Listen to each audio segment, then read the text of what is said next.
السلام عليكم ورحمة الله. ازيكم عاملين ايه؟ يا رب تكونوا بخير. معايا النهاردة وصفة جميلة جدا جدا تنفع للمدارس خصوصا للمدارس، وطبعا معاكي في اي مناسبة. معايا ميني بيتزا او البيتزا العادية. المكونات ان شاء الله هكتبها لكم في صندوق الوصف. اول خطوة بعملها ان انا بنخل الدقيق كويس جدا. معايا كيلو من الدقيق، يا اما بتجيبي دقيق خاص بالمعجنات والمخبوزات والبيتزا، يا اما بتجيبي دقيق لجميع الاستعمالات. انا اللي كان معايا كان دقيق لجميع الاستعمالات. بنخله كويس جدا، بنخل الكيلو كله، بنخله كويس جدا. تمام.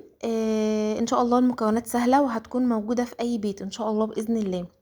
انا بوريك اهو ان هو كيلو دقيق، يبقى احنا كده معانا كيلو دقيق منخول كويس جدا. هزود عليه لبن بودره، علبه زبادي صغيره. طبعا زيت الزيتون مهم جدا مع البيتزا وبيدي نكهه وطعم حلو جدا جدا. وطبعا خميره وسكر ورشه ملح.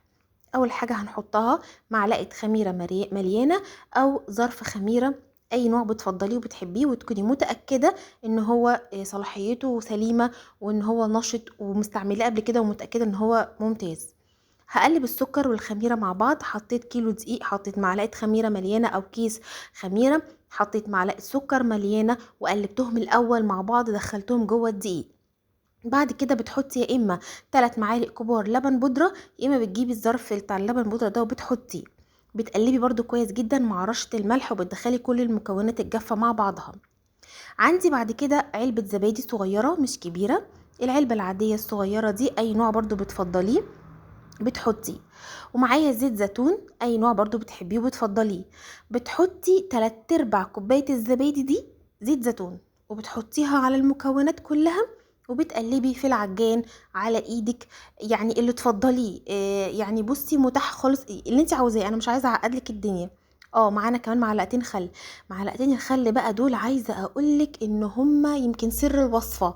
بيخلي العجينه قطنيه هشه، ملمسها ناعم بشكل يعني لحد اخر واحده بيتزا بتاكليها بتحسي ان العجينه لسه انت عاملاها النهارده. مجرد بس ما بتطلعيها من الفريزر او بتحطيها مثلا تسخن شويه تاني يوم، خلاص بتحسيها كانك لسه عاملاها النهارده. فعلا الخل ممتاز جدا، بس ما تزوديش، يعني الكيلو دي حطي عليهم معلقتين. بضرب طبعا بقى كل المكونات اللي معانا دي في العجان او بايديكي زي ما قلتي اللي يريحك خالص. ما عندكيش عجان اشتغلي بايديكي.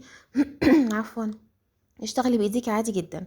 هزود بعد كده الميه حبه حبه، ما احطش كميه الميه كلها عشان العجينه ما تسيلش مني، واضطر ان انا اقعد ازود في دقيق كتير ومش هخلص بقى. فتمام كده انا بزود الميه شويه شويه بالراحه خالص، مش هزود الميه كلها مره واحده. طبعا الميه بتكون مش سخنه ومش ساقعه، يعني حلوه دافيه عشان الخميره تنشط معايا والعجينه تختمر بشكل يعني ممتاز ان شاء الله.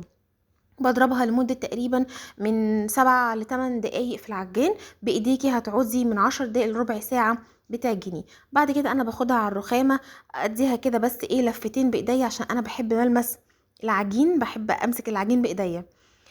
يعني حلو جدا، بيديكي طاقة ايجابية على فكرة. خلاص بسيبها بعد كده تخمر. بسيب العجينة بتاعتي تخمر لمدة ساعة في مكان دافي، ويكون يعني يفضل ان هو يكون مظلم. حطي بقى عندك ظرف تخمير، حطي في البوتاجاز بعد ما تدفيه بس لمدة دقيقتين كده، اي مكان مظلم ويكون بس دافي شوية تحطي فيه العجينة هتخمر معاكي وهتبقى ان شاء الله معاكي زي الفل. اهم حاجة تغطيها كويس جدا، ما يكونش فيه يعني حتة صغيرة مفتوحة عشان الهواء ما يدخلش والعجينة بتاعتي تبوظ. ما شاء الله تبارك الرحمن، هنا العجينة بتاعتي خمرت وبقت ما شاء الله خلاص جاهزة للشغل. هتلاقوني دلوقتي بنزلها من على الجناب. انا ما بحبش انزل العجينة من نص العجينة ما هي اختمرت، انا كده بضيع كل اللي انا عملته. انا هنزلها بالراحة خالص من على الجناب ده بس، خلاص مش هعمل اكتر من كده. نيجي بقى للصوص بتاع البيتزا. انا مش بحب التعقيدات، انا عايزة اسهلك الدنيا عشان تقومي بسرعة تعملي الحاجة. انا عندي علبة صلصة، لا هصلصل طماطم ولا هعمل اي حاجه خالص. جبت علبه صلصه، حطيت عليها معلقتين زيت، عايز تحطي زيت زيتون حطي. حطيت عليها رشه ملح ورشه فلفل اسود، وكمان هحط بابريكا عشان تعزز لي اللون وتدي طعم كده حلو لطيف. وهحط بصل بودر وتوم بودر وهقلبهم مع بعض. والله يا بجد يعني عن تجربة، وده شغلي وانا عارفة انا بقولك ايه، اطعم صلصة بيتزا ممكن تاكليها. لا بصلصل بقى على نار، ولا بحط بصل مبشور، ولا اي حاجة خالص. علبة صلصة، شوية ملح، شوية فلفل اسود، بابريكا، توم بودر، بصل بودر، وخلاص. دي القطاعة بتاعتي اللي انا هعمل بيها الميني بيتزا. نبدأ بسم الله. ده كان اوردر شغل. هنفرد العجينة على الترابيزة او على الكاونتر بتاعتك او على الرخامة.